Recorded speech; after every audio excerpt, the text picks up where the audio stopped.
Պարոն Վարդանյան, այսօր մայիսի 28-ն է և դուք կուսակցությունը, ինչպես նաև ՀՃԿ կուսակցությունը այստեղ են ավտոերթով են ուղևորվել դեպի այստեղ։ Նախ ձեր շնորհավորական ուղերձը։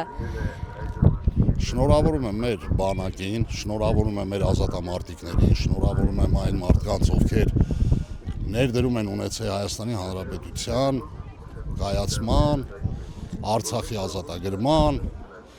այդ մարդկանց, բայց զատեմ, որ կառավարությունն ու գործադիր, չգիտեմ, sense մարմիններ կան, որոնք որ արժանի չեն այդ շնորհավորանքին այստեղից։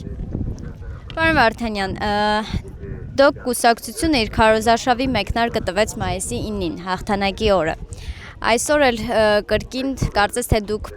քարոզարշավ բակից բակ չեք գնում, բայց այսօր էլ ավտոերթով եկաք դեպի Սարդարապատ, սա ինչ խորհուրդ ունի։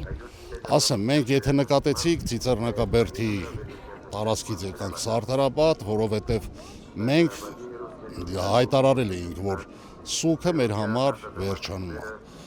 Մենք գնում ենք սգից դեպի հաղթանակի, սա այս խորհրդանիշն է, որի ընթացքում մենք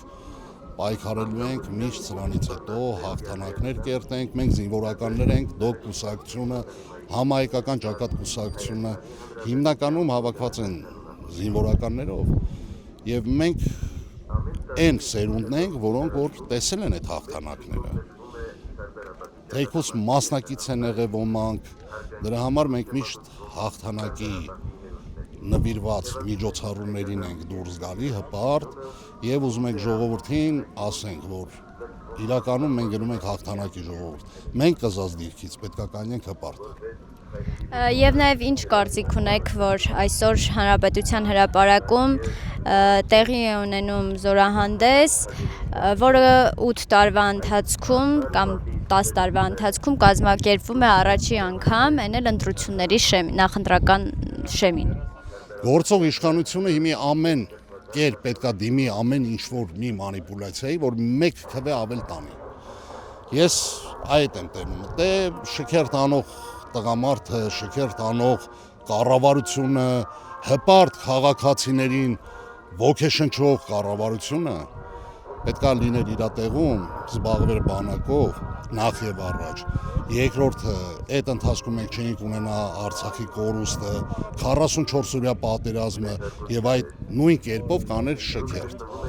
Ու ավելի հպարտ կաներ շքերթ ու ամբողջ Հայաստանը կանգնած կներ այդ շքերթին կնայեր։ Բայց քանի որ ինքը անում է իր համար,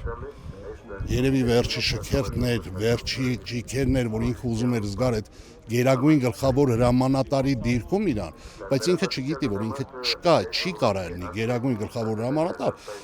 որովհետև այդ մարդը ժամկետային զինծառայություն չի ծառայել, հա մեկ-մեկ ռեկլամ անում։ 100-օրյա պատերազմին մենք գնացինք, բան 100-օրյա պատերազմը պրծած 2 ամիս հետո որ գնացել ես խրամատ փորելու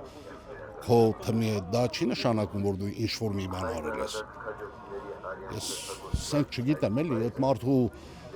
ֆանտազիաներին ես չեմ տիրապետում, բացի այդ նա այնքան չկա, որ ես իրան մեկնաբանեմ, կներեք, եթե հարցեր կան ուրիշ,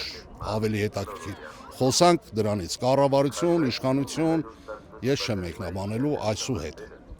Եվ ձեր հորդորը հունիսի 7-ին ժողովրդին։ Տեսեք, ես կարամ ասեմ գնացեք ընտրատեղամասեր, ընտրեք 15 համարին, բայց նմանատիպ բան չեմ ասի։ Կասեմ գնացեք ձեր խղճի համեմատ, ընտրեք ձեր վստահելի ուժին, բայց կշեշտեմ միևնույն ժամանակ 16-ին մոռացեք։ Մերժեք 16-ին, որովհետև 8 տարի 16-ը ցույց տվեց իր հրամանատարական, իր չգիտեմ, եսի ինչ ջիղեր էլի, քանի կար ինքը ժողովրդից մանդատեր ուզում կաշառակերներին բռնելու, հետո պողպատե մանդատեր ուզում, չգիտեմ, ինչ պետք է աներ, երեկել միամիտ քարոզարշավին տեսա, ասում է ժողովուրդ դուք ինձ մանդատ տվեք, որ ես գնամ սաղին ձերբակալեմ։ Քեզ 10 տարի ժողովուրդը քեզի, այդ ինչ մանդատ էին տվել։ Տվել էին, որ աթոռիդ վրա նստիր։ Այդ մանդատը տված է քեզ հենց իսկ առաջի օրվանից, պարոն Փաշինյան, ճակերտավոր ասեմ իմացի։